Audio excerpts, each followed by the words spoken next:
Bonjour à tous, c'est Emmanuel, j'espère que vous allez bien et nous retrouvons pour la suite du tirage que nous avons déjà commencé. Donc je vous laisse regarder les autres vidéos pour celles qui se demandent de quoi on parle. Nous avons commencé d'abord par regarder un petit peu ce qui se passait pendant cette période. Et ensuite nous avons plongé dans ce qui va se passer ce mois-ci au mois de novembre. Comme d'habitude, il s'agit là de guidance intemporelle et générale. Et vous êtes amené à ne prendre que ce qui résonne en vous. Je vais donc vous inviter à vous installer confortablement, à respirer profondément. Et donc, nous sommes partis. Avant de commencer, j'aimerais vous dire que la prochaine vidéo où nous allons continuer à parler des animaux est une guidance qui est très tranchante. Alors, vous allez voir que même dans le phrasé, même dans ma façon de dire les choses et d'aborder les choses, même dans l'expression que je vais utiliser, il y a des choses qui sont très tranchantes. Donc, vraiment, vous êtes appelés à avoir cette sagesse de ne pas vous arrêter peut-être à l'aspect tranchant si c'est trop tranchant pour vous. Mais vraiment, l'appel, c'est de prendre les idées et de voir comment ces idées viennent vous rejoindre. La guidance a été tranchante. Moi-même, j'ai un caractère tranchant, il faut le dire. Et donc, voilà.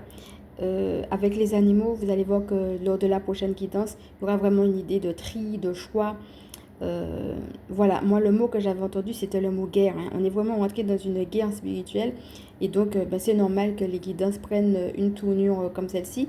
Donc ne vous arrêtez pas à la forme, mais vraiment prenez ce qu'il vous faut par rapport au fond. Donc comme vous avez déjà vu, nous avons le temps divin.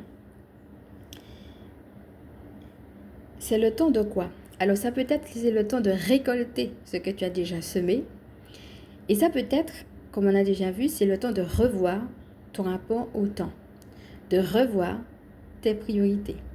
Et peut-être il est temps que tu commences quelque chose, que tu rentres dans quelque chose, que tu rentres dans un appel particulier.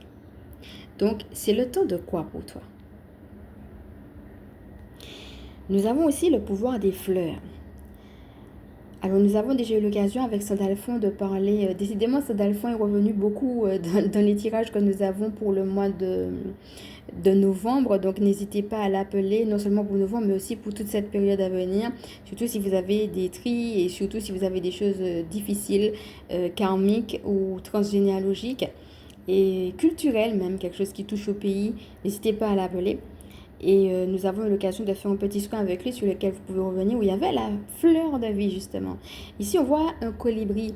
Quelle est ta part de colibri? Quelle est ta passion? Tu vois ce rouge-là qui évoque la couleur en effet du chakra racine, donc quand tu t'enracines. Donc, une période mouvementée de turbulence qui va nous inviter en effet à nous enraciner dans la source, comme nous avons vu. Mais aussi comment tu vas donner ta part de colibri par rapport à ce qui te passionne. Et comment ça peut être aussi quelque chose de nouveau avec la fleur de vie. En haut, nous avons aussi un petit symbole avec les deux ailes.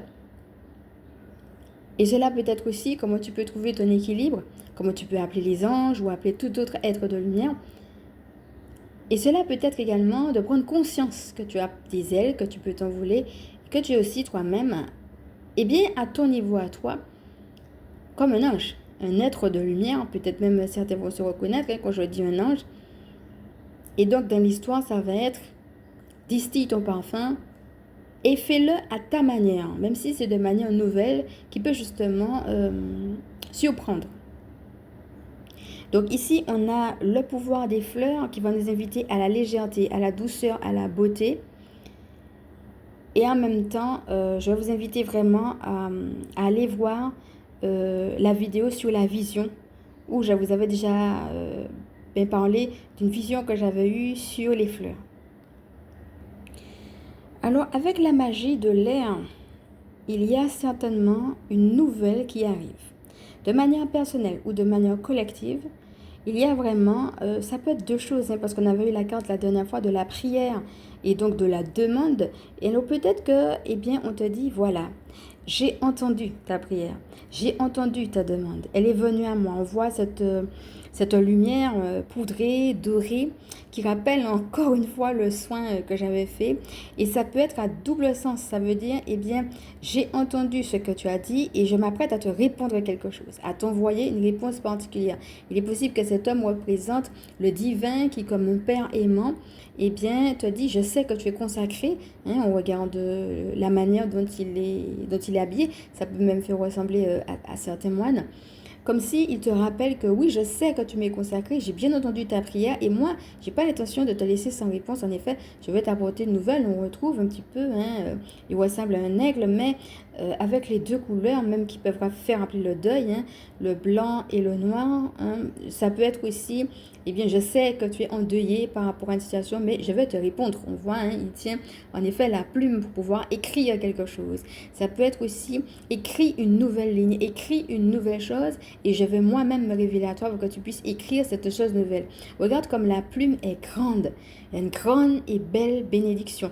On avait parlé de purification la dernière fois, elle est blanche la plume. Ça peut être le symbole de ton ange gardien qui te dit « N'aie pas peur, je suis là auprès de toi et je prends soin de toi.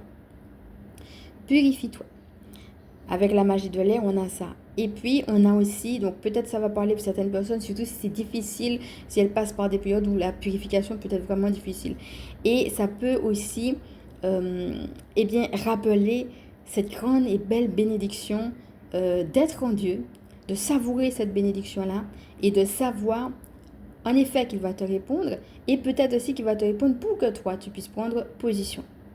Donc, les deux oracles que nous avons vus jusqu'ici sont message des énergies sacrées que nous avons eu tout à l'heure avec la géométrie sacrée, parce que tu vas voir que dans le prochain tirage, nous aurons l'occasion de faire justement une allusion à cette géométrie sacrée. Voilà, de Jenna Blossoms, et celui-ci, c'est l'oracle des sorcières.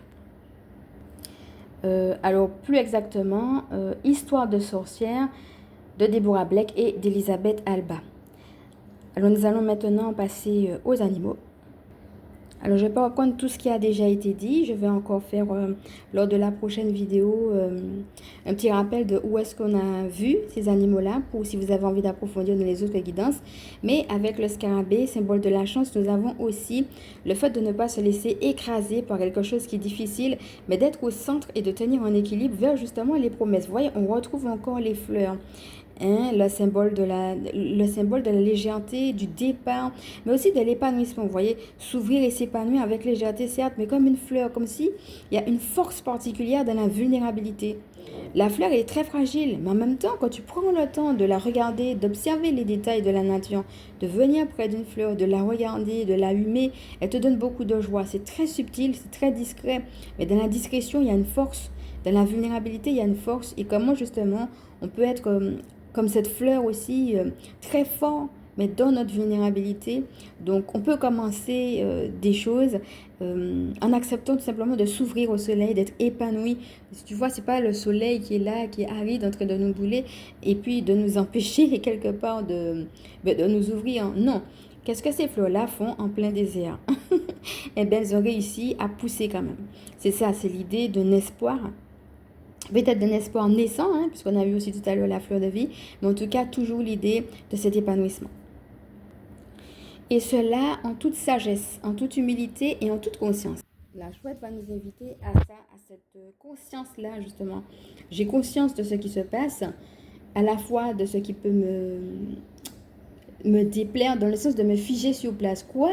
C'est ça qui se passe? C'est ça qu'on m'a dit? C'est ça qu'on m'a fait? Dans ce sens-là, dans le sens d'être...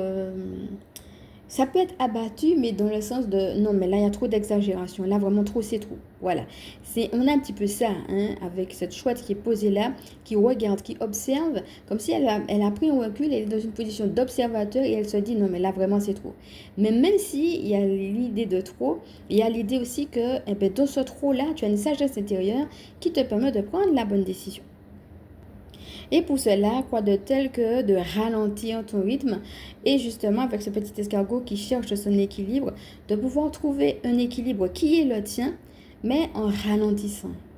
Alors on a eu l'occasion aussi de voir, on retrouve encore les fleurs derrière, hein, les fleurs qui sont jaunes, voilà le jaune qui est aussi la joie. On retrouve aussi les plaines qu'on avait vues, les montagnes, hein, donc il y a un temps pour prier, il y a un temps pour mettre de l'action, peut-être qu'il y a des actions qui ne se sont pas passées comme tu voulais, mais beaucoup de joie, mais aussi tu sais, quelque part comme s'il y avait un creux à un moment donné, une période creuse, une période de down. Et puis c'est le divin lui-même qui, d'une manière ou d'une autre, va venir plonger sa joie dans cette période de down. Un petit peu comme si il y avait des fleurs qui sont en train de repousser dans un champ et peut-être ça a été un petit peu difficile, un petit peu houleux. Alors ça peut être soit l'un, soit l'autre, hein, soit de te dire, de garder espoir parce que Dieu va venir mettre sa joie là où ça a été difficile, dans la vallée de larmes, hein, dans quelque chose d'assez profond et d'assez douloureux, ou ça peut être aussi pour certaines personnes que c'est déjà passé et qu'il ne faut pas regarder en arrière. La joie, elle est là, d'accord? Mais que maintenant, eh bien, ce qui va compter, c'est ce présent. On avait eu la carte du moment présent. Eh bien, dans le présent, peut-être que tu vas devoir trouver un équilibre entre une chose et une autre. Regarde déjà comment ça te parle. Mais en cherchant justement à trouver ton équilibre, peut-être qu'il faudra ralentir ton rythme pour justement prêter attention à ce qui se dit, à ce qui se vit, à comment tu ressens les choses aussi dans ton corps. Et en effet, cela passe par un ralentissement. Donc, l'invitation, en effet, à prendre des moments de pause. L'idée de la purification revient, mais aussi l'idée du fait de savoir qu'on est béni. Mais ça, c'est dans le présent. C'est en revenant à ce présent qu'on constate que finalement, il y a ces bénédictions et puis qu'on continue à aller dans le sens de la rosée. C'est pas j'ai une bénédiction aujourd'hui et puis demain, il n'y en a plus. Revenir au présent pour se dire que cette bénédiction, elle est toujours là. Alors moi, ce qui me vient, c'est le fait que, voilà, l'idée qu'on est dans la main du divin. Il ne nous lâche pas. Alors j'ai fini avec l'oracle des artisans de lumière qui nous dit « Assume ta spiritualité et affirme-toi ». Alors assume ta spiritualité. À quel point caches-tu encore que tu es, qui tu es, et ce en quoi tu crois. En tant qu'artisan de lumière, tu es l'ambassadeur du sacré sur terre. Ta spiritualité ne doit donc plus être un secret, mais une façon de vivre au grand jour. Donc voilà, je vais mettre comme ça pour que vous puissiez voir vraiment le texte qui va justement nous inviter à cesser de nous cacher, à mettre en avant notre lumière. Il nous rappelle justement notre rôle d'ambassadeur. J'avais aussi parlé dans ce que je ressentais, de l'importance de mettre du sacré aussi dans nos vies. Eh bien, on retrouve cette idée de sacré ici. Et donc, la deuxième qui est, donc les deux ont voulu sortir ensemble, affirme-toi. Donc, comment tu vas t'affirmer? L'univers te pousse à t'affirmer davantage. Ose dire et faire tout ce que ton cœur demande. Cesse de penser au regard des autres et autorise-toi à incarner pleinement qui tu es. C'est à toi de faire le premier pas pour que le monde te réponde. Voilà. Moi, j'aime bien la phrase qui dit « Cesse de penser au regard des autres et autorise-toi à incarner pleinement qui tu es ». Donc, vraiment, ça va dans le sens de tout ce qu'on avait vu sur les vidéos sur la différence. Donc, on va se quitter ici sur la carte « Affirme-toi » et puis continuer dans une autre vidéo beaucoup plus tranchante sur le reste des animaux. Donc, je te remercie d'avoir suivi cette vidéo qui est maintenant terminée. Et je vais maintenant t'inviter à liker si tu penses qu'elle peut aider d'autres, bien entendu à partager, à t'abonner si tu le souhaites. Et pour ceux et celles qui ne me connaissent pas, je suis Emmanuel, je suis chamane. Et ma mission de vie consiste à permettre aux énergies sacrées de s'intégrer dans nos vies humaines. Je suis également spécialiste en vitalité énergétique et en recouvrement d'âme. Je te fais de gros bisous et je te dis à bientôt.